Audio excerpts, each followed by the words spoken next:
Voices and Touchlines. Today we're having a discussion on the African Cup of Nations. Slowly, we are getting into the semi-finals, and there are big teams in the semi-finals. We have Senegal against, that is Egypt. We have Nigeria against Morocco. So it's like a West African country against North African countries in all the African Cup of Nations semi-finals. Firstly, we'll discuss about the officiating, which a lot of concerns has been raised.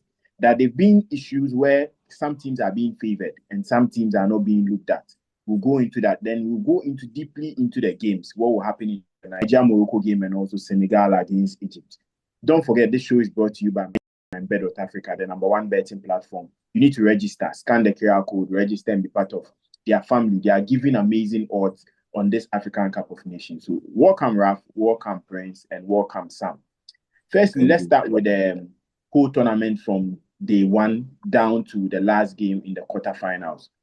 There've been a lot of concerns about officiating. We saw in the recent game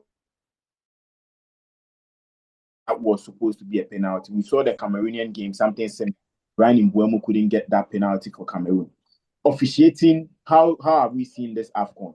And if you are rating it from 1 to 10, what are we going to give him? So let me start from Sam. Officiating wise, are you happy with the AFCON compared to the previous one that happened in Cote d'Ivoire? That was named one of the best VAR AFCON in all competitions. So what do you think about this AFCON? Thank you very much. I think generally the whole euphoria about this AFCON has been really down. I don't really know if it's because there are still active leagues going on. That's why we are having this low turnout or this low hype about this AFCON. Honestly, I even lost track of the whole thing. It was somewhere in the middle before I really got into it. So I think that active season is also playing a main reason why the euphoria about this whole AFCON is really down. And to talk about the whole officiating thing, I think we've had issues of referees in Africa for years now. It's not just this AFCON. The last AFCON had everything. I think it's had. I think things were put in place very well with the last AFCON. This AFCON has we faced a bit of challenges throughout. I think at this point in time in football, officiating shouldn't really be a problem that we need to be discussing day in and day out. I think we've really advanced now for referees to be making these type of mistakes that brings or that sparks this whole controversies here and there. But in other means too, it adds up the spice of football sometimes. But in some terms also, it takes out the joy from the whole tournament. So in comparing it to the last year's AFCON, I think last year's AFCON was far better than this year's AFCON. I think they will sit back and look and I think do a much better work next AFCON. Yeah. Okay, so Raf, I want us to look at the officiating side. In the game that is Nigeria against Morocco, a Ghanaian referee that is Dan Lai, will be in charge. You have a South African referee that is one of the assistant referees. There are concerns from Nigerians that these are people they are always bantering on social media, Ghana, South Africa, and they are not expecting maybe a Ghanaian or a South African to be in charge of this game. From the Moroccan side, they are also talking about they are playing a West African country in Nigeria. Why are you putting a West African referee in this game? From this, how do you see it? Do you see there's something in there that would go against any of those teams? For Daniel Ai to be officiating such a game, I am particularly happy for Daniel Ai. I mean, where he's coming from, locally, Ghana League. Judging from the fact that Ghana had this massive blow when the number 12 Exposé was down by Anas Anas, which had a very bad image, projected Ghana as a very horrible country when it comes to bribery and corruption. But along the line, we have a Ghanaian referee who people in quote said, okay, Ghanaian referees are corrupt, so and so, who's going to officiate a big game in an AFCON semi-final. But then, yes, fans are going to speak, but he's a professional. And then bearing in mind also that aside a center line referee or a center referee, he's being flanked with referees from different parts of Africa. We have the VAR system in place, who are also checking everything. I don't know if they also have the body cams like the Europeans do, but I'm sure they can. They don't have body cams, right? But they have the machines which are going to, even if he's going to make a wrong decision, he might be alerted. Video assistant referees, linesmen, as we used to say, are going to flag. So it's a big game, and I believe it's no matter what. Yes, the Moroccans are saying this, the Nigerians are saying this, but the stage is set already. The referee has been appointed. No matter what, is going to handle the game. I would just, if I was closer to Danlai, I would just tell him to take it easy. He has people around him who can help him, and he's going to have a good game so that it will project the image of Ghana, and then we are going to go far. So he's going to do well. Okay. Look, Brains, I want us to look at it from the Danlai side. He was in charge against, that is, Cameroon's game. He was in the VAR box. And we all know that with Brian Mbeumo's penalty, there were a lot of concerns that that ball should have been a penalty. But he ruled it out that it was just a normal football contact and the penalty wasn't given. Do you think because of that, that is why maybe he has been rewarded with this game? Or people are saying that they feel this game may go in the favor of Morocco, especially being the host nation? I know such comments will be coming from our Nigerian brothers because they feel like they wouldn't want a Ghanaian to be officiating their game, especially against the host nation.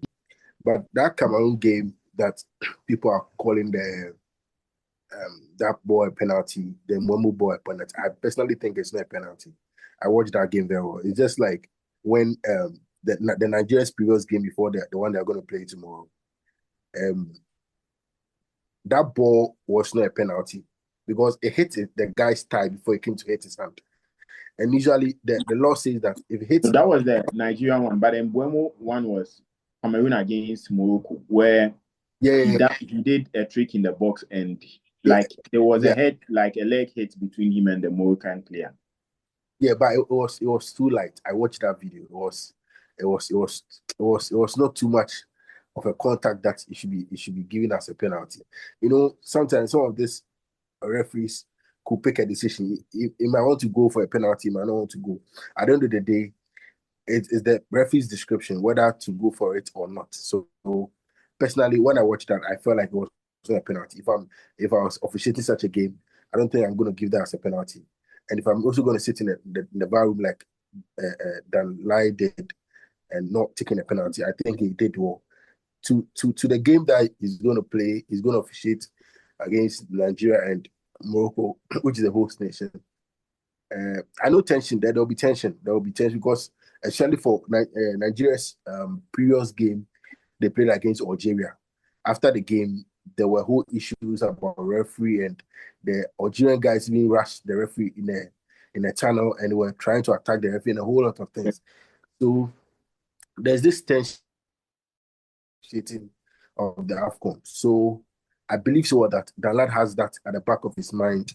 And going into this game will come with a lot of tension because this is a semi-final. This is a game, as soon as you win, you already registered your name in the final. So you're just a win away from the final. So basically, that alone will come with its own tension and its own euphoria and all that. So it is a duty of the referee to calm the game down, to make sure the game is played at his own pace and on how he wants it, at his own terms, how he wants the game to be played.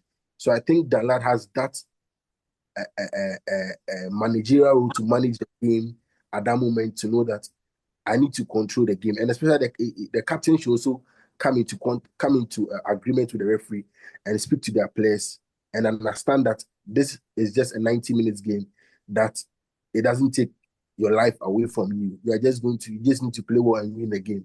After all, the ultimate is the final. So please, I expect a positive outcome from our referee from Ghana here, who's going to fit the game tomorrow, and I wish him all the best.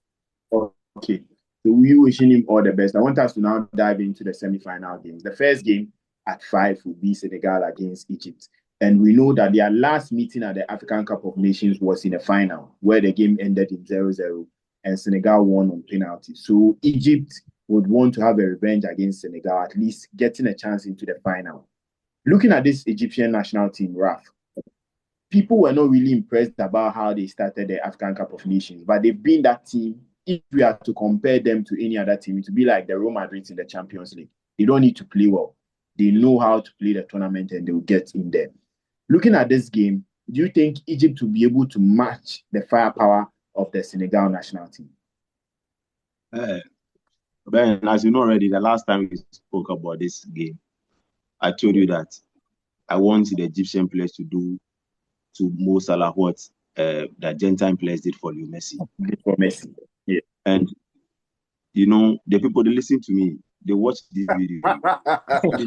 I send this video to I send this video to them.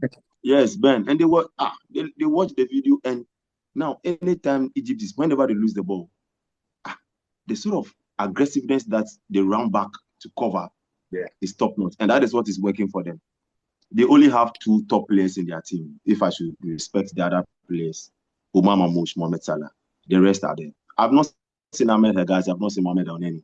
He's not in the team, but they are playing as a collective unit. And before they play every game, I think they have some. The Muslims say ayah. It's like when Christians say Bible verse, but they say ayah. They recite it in the dressing room, and they also believe in the spiritual aspect of the game. The Egyptians, yes.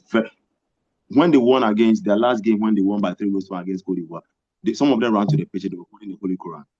That is their belief. They believe that they have their spiritual side. It's fair enough. So aside the footballing, the physical aspect, they also believe in the spiritual aspect. But then they are coming up against a bigger opponent in Senegal. Man, it's a tough game. I've been thinking about this game. How is Egypt going to sail through this particular game? Because the sort of quality that the Senegalese team is possessing or has, it will be difficult. But then checking the stats, Senegal has scored 11 goals. And out of that 11 goals, when they came up against a bigger team, when I say bigger team, a tougher opponent like Mali and DR Congo, they scored only 1. So that should tell you that when they come up against big teams that are solid, who can go toe-to-toe with them, their goals are limited. They find it difficult to create. They're also very careful with defense because they have kept 3 clean sheets in 5 games. So it means that they think also about their defensive setup. Now, the Egyptians should go all out. Then they have done their best. They should go all out. But I can't decide this game until it's done. But I want Egypt to qualify. It depends on how they are going to set up. And I trust Omar Mamouche and Mohamed Salah. This is the biggest game. Mohamed Salah, it is do or die. It's either this AFCON or never. They should do it for the king himself. With all respect to the Senegalese team. But I feel Egypt to go to the final. Okay, you saying Egypt to go to the final. Prince, let me come to you on the Senegal national team. They've had this golden generation, and we saw that they won them 1 AFCON against Egypt. But in the last African Cup of Nations, they were eliminated. Now they have the chance to get into the final again. What do you think they need to come up with, especially playing against one of the most experienced nations in the African Cup of Nations? How should they set up? How should they go against Egypt? And how do you think, which of these 2 teams are you thinking can get into the final? I think the Senegalese national team should do it for Sadio Mane. They should do it for Sadio Mane. So Egypt for Salah, Senegal for Sadio Mane. I know Raf will be happy with what I'm just saying, but I'm not happy at all. I'm not happy at all.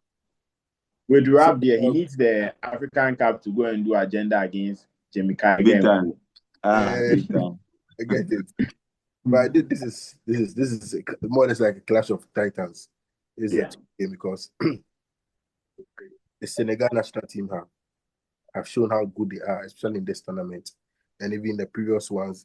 They churn out quality players each and every tournament, and they have that quality in their setup. Very, very good players.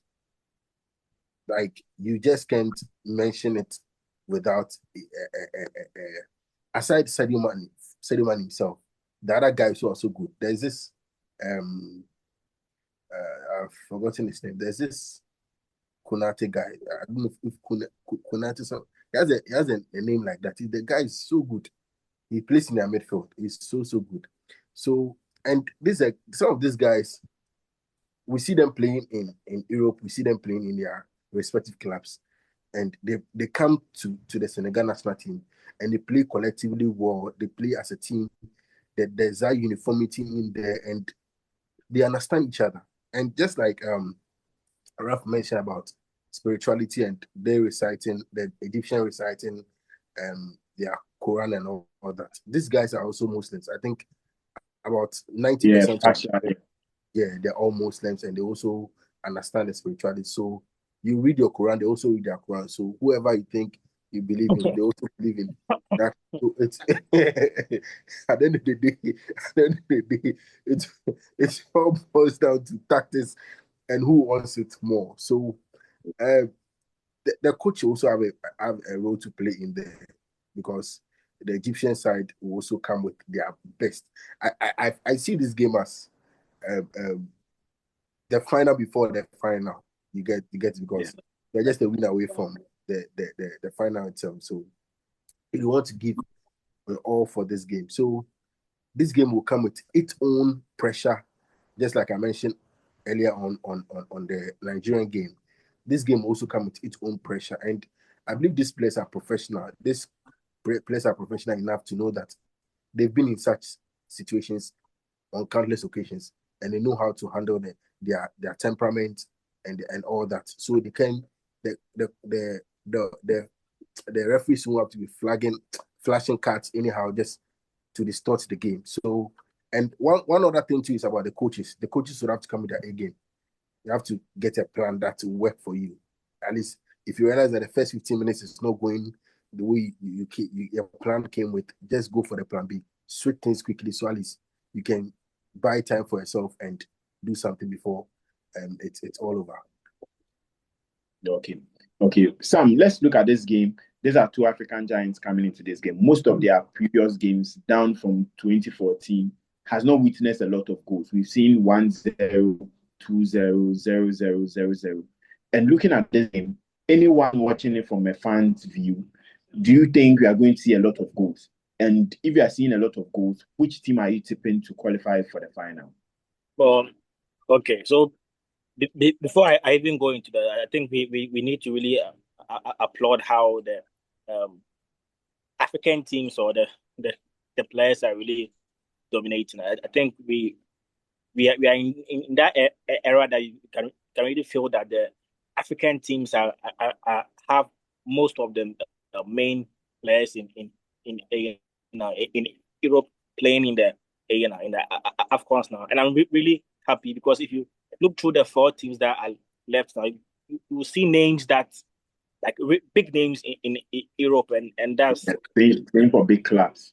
And that's something that we should really be proud of. And going into this game, this is really a tough game, as said earlier. But Sam, sorry to catch you on that. Yeah. I think I saw somewhere today that you have Salah, who won the AFCON best, I think 3 or 4 years ago. It's in a semi. Yeah. You have Lukman, Osimhen, Hakimi. Yeah. I think 5 players who have won the AFCON best previously are all in getting into the final. That's the quality. Right. So yes, I think the impact that they are making now needs to be really really shined on. Yes. And back to the game, I think it's a really tough game, really big game, as we said earlier on. But I don't really see much goals inside, but there will be goals inside. Now we are looking at an Egypt team that I think personally have issues with defending, because almost all their games, I think they've kept only 1 clean sheet. So it's as if they concede in almost all the games. And you have a team that have kept clean sheet, 3 clean sheet. Jackson is scoring, they are creating chances also. So you are going to have a team that will come with full attacking power from the Senegalese side, same as the Salah and his players also. Now the issue will be how to defend, or who defends better in such a game. And I see Senegal having that force to defend very well, comparing them to Egypt. I would tip Senegal to win this match. In as much as how we are all hyped to see Salah win the AFCON, but I think Senegal has that approach now. They are defending very well. They are scoring also very well. If Egypt want to really get a win, they need to work on their defense and try as much not to concede when they are playing, because this Senegal team knows how to defend very well, and they know how to score very well. So it's going to be a very, as I said earlier, there don't be much goals inside. Like I don't see them playing 4 or more or 3 or more goals, but I think 2 or 3, yes, 2 goals or 3 goals will be scored in this match. Yeah. Okay. So I think Raf is Egypt. Prince is going for Senegal. You are also going for Senegal. For me, I think yes, I would also go for Senegal. I have this soft spot for Senegal. Koulibaly, Mendy, Jackson. These are players that have played for my club before. So I have a soft spot for Senegal too. So I'm also going for Senegal to also qualify to the final. So let's look at the Nigeria against Morocco. And Nigeria being one of the favorites when it comes to this African Cup of Nations. They need just 3 goals to beat the record for the most goals scored at the African Cup of Nations. From the Moroccan side, they've had 22 games without a defeat. So this game is going to be a very big game for both teams. Let me start from Sam. Looking at the Nigerian national team, Victor Osimhen, Lookman, their NFF, a whole lot of issues behind this Nigerian national team. But what they are doing best is on the field, they are entertaining and also winning games. That is what their Nigerian fans are expecting them to do. Going into this game against the host nation, looking at their team as of now, from the last World Cup qualifier as of now, what do you think they've improved? And also, in this game, can the Moroccans be a good customer for this Nigerian national team? Okay, I think this is the worst time for the NFF to really interfere in this Nigerian team, because this is one of the best team collectively, one of the best team we are having Africa at the moment, from the goalkeeper to even players on the bench right now. These are names that play for top clubs. So they are really at that right position, that right frame of team to go for any trophy at all. But there are times, just like we say, there are times when the big names are too many, these frictions can be seen in teams. But I think Nigeria have held it themselves very well for some time now. They are not there by chance. They are there because they are one of the big teams in Africa right now. They've built a team not just based on picking or random selection. They've built. I think one thing we also forget is that there are numerous academies in Nigeria that is producing these names that we are seeing, which is helping the team to really play very well in this leagues as of now. I'm really happy. I'm very they bring this vibe of how should I put it? This entertainment when they play. And I'm very happy to see them at where they are. And they are going against a Moroccan club that want to set a record. The last time they hosted the AFCON, they won it. Yeah. And they've really had a bad run in the African Cup till now. And if we are looking at tournament being played the past 2 seasons, Morocco has really been one of the top teams, even in the last World Cup. They came into this African Cup with this mentality that they want to win it, and they even said they want to win it without losing any match at all. And you could see that they came in with the right mentality, which is showing for them. It's going to be a very tough match, just like I said. There'll be goals in this match. We are looking at the likes of Adams, the defender from Morocco, Hakimi, forming a solid back line that concedes less.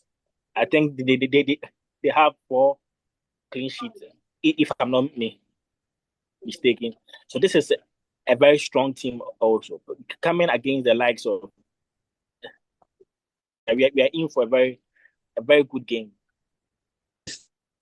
SMEs, and I think this will be a hard one to predict. But if I'm being biased, I really want to see a host and win this time around. So I'm going for the A side, Moroccan side. Yeah. Let's look at the Moroccan national team. Brahim Diaz joining them. He has been one of the most exceptional players in the African Cup of Nations. Most people are even tipping him to go on and win the best player of the tournament and maybe get a chance to win the African best next time. Hakimi didn't start any of the group stages, but came in some of the knockout stages and is performing so well. 2 games on a row now with no defeat, facing one of the best attackers in the African continent and also in the African Cup of Nations. How would they be able to stop the likes of Victor Osimhen, Lookman, and also Adams from getting goals against them? All right, thank you. I think with this game, it will be a kind of, you're going forward, but you're also watching your back, because irrespective of the fact that the Nigerians have a good attack, they always want to pounce on you and all that. They also want to watch their back, because these Moroccan guys are very sneaky. They are very, very, very smart, and they are very swift when it comes to their, and they could surprise you at any time. They could just surprise you at any time. Bear in mind, this Moroccan team has a very good defense. Just like Sam said, I think 4 of their games they've come out with 4 clean sheets. Or in this tournament, there are 4 clean sheets in this tournament already. So honestly, this is going to be a tough game for both sides. But I feel like Morocco has the advantage, especially with the fact that they are playing it from their own country. That is a host. They are the host, and the what's the name? The citizens want to fill up the stadium just because they want to cheer this place on, and it's also going to be a disadvantage on the Nigerian side because they don't have that crowd to cheer them on. So I feel like it tilts a bit towards Morocco if they're able to hold on to Osimhen especially. You know, one thing I've noticed about this Nigerian team is that as soon as you take Osimhen out, the team loses its potent, its edge going forward. I remember the game they played against DR Congo. As soon as Osimhen was taken off after the first half, that was it. Nigeria couldn't play anything again. So I think one of the things the Moroccan defense should do is to look for a way to mark out Osimhen. If you mark out Osimhen, I think that's all. You are good to go. That's the first thing the coach would have to prioritize. Prioritize marking out Osimhen, and I think that is already a point back in there. Okay. So you're saying that, Raf, let's look at it from this aspect. Nigeria in their last AFCON met a host nation in Ivory Coast and they lost to the final. Now they are meeting another host nation. That is on the other side. But looking at this, if we were to get into the final, meaning we are getting in 2 previous AFCON, host nations are getting into the final. What do you think has changed, especially when it comes to the African Cup of Nation games? And how should Nigeria set up to be able to stop the likes of Brahim Diaz from not getting goals and repeating the same thing that happened last time of them being eliminated by the host nation? Yes. First of all, the 12th man. When I say the 12th man, the support. Yes. This AFCON particularly has had a very low turnout in terms of spectatorship. People hardly go to the stadium, which is very worrying. But that is one thing that the Motepe, if I get the new CAF president, to really work on, whereby strike a proper balance between the date and the time AFCON will be played, and also when the European leagues are also ongoing. Because when they are playing the European Championships, when they are playing the Copa Americas, the league, European Championships specifically, every league is on break or every league has ended, and then they play their. This is our flagship tournament. Therefore, when we are going to play our AFCON, we also deserve that kind of respect, because at the moment, most scouts and most top personalities in football, aside they working for their clubs, I will not leave their club job and then come and then watch our African Cup of Nations, how it's being played. But then if our leagues are on break, we are going to have people from across the world who are coming to the African continent or the African countries to watch our African Cup of Nations. So that's one thing that the CAF and then its management and whoever is in charge will also work on. And going into the game proper, last AFCON we played, the last AFCON which was played, the Nigerian head coach, Eric Chell, I remember very well, there's a funny video of him whereby they are pouring hot water on his head, whereby he was talking about how he was feeling pressure. Fast forward, he's in the AFCON semi-final. You know how time changes with this. You asked about how they can be able. Yes, the Moroccans are going to have the support from their fans, 100%, because they are on the verge of winning.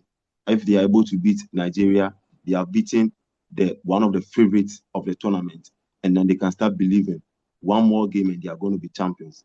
It is going to be a very great thing for them. Therefore, they are going to go all out. There's one thing that I'm praying that the Nigerians should avoid, that they shouldn't let the pressure get to them. The moment they let the pressure get to them from the fans, they are going to intimidate referees, they are going to intimidate, they are going to shout, they are going to use laziness to, disturb officiating and everything. But they should keep their composure. As a West African, I want my West African team to also beat Morocco. And there's this boy, Akko Adams, when he scored against Algeria, the Algerian player who mocked the Patrice Lumumba supporter who stood for 90 minutes. I was very happy when he was able to do that celebration, just to show some respect to the Congolese and then those who were supporting. I was very, very happy for that. So now for the Nigerians, yes, as you said earlier, everything is running through Brahim Diaz, and same way everything is also running through. But Ben, when it comes to Nigeria, when you stop Osimhen, there's a Lookman there who can cause havoc. There's some Mochukwueze. But for Morocco, their star boy is Brahim Diaz. I don't know for the other guys, but their star boy himself is Brahim, who has 5 goals. Mo Salah has 4. So yes, it's going to be a very nice game. But all round, Nigeria has the quality ahead of them, player for player, from defense to midfield to attack. I see Nigeria qualifying and beating Morocco. Even if they are able to keep their composure and not allow the fans to intimidate them, I see Nigeria qualifying from that game. Okay. So on this game, we have Sam tipping Morocco to get into. We have Sam Prince also tipping Morocco to get in. We have Raf also saying Nigeria are a bit ahead of also Morocco. I'm also tipping Nigeria to go through, because I think they built a team that it would be very worrying that at the end of this era of this team, they wouldn't have any trophy to write home about, which would be a big problem for the Nigerian national team. Even after not qualifying for the World Cup, their fans are expecting them to at least get an AFCON trophy for them to also sit with it, especially when the World Cup proper starts. So thank you for watching this show. Don't forget to like, subscribe, and also be part of this. Let us know in the comment section which 2 teams are you tipping that they would get into the final of the AFCON Cup of Nations. And after the semi-final games, we'll come back and have a big breakdown on what happened in the semi-final games, and also prepare for the final that would happen. That is on the 18th of February. Thank you all for joining us. Thank you.